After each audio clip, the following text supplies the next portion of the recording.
सम्पूर्ण साथीहरूलाई दर्शन अनि नमस्ते। म लोकेन्द्र साई।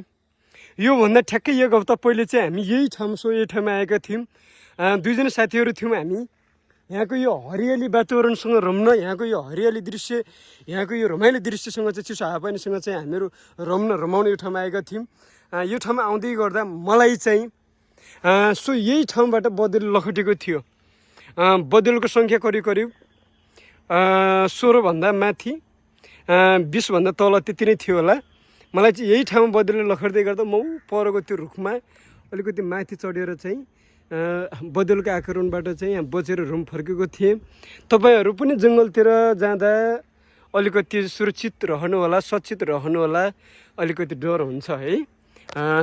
यतातिर यस्तो हरियाली दृश्य छ। यहाँ यो जङ्गलमा चाहिँ जङ्गली जनावरहरू थुप्रै प्रशस्त मात्रामा पाइन्छ। अलिकति के हुन्छ भने जङ्गली जनावरको आक्रमणमा पर्ने बढी डर हुन्छ, त्रास हुन्छ।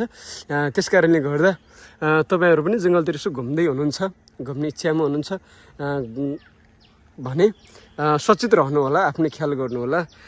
म त है झन्नै मरिनँ।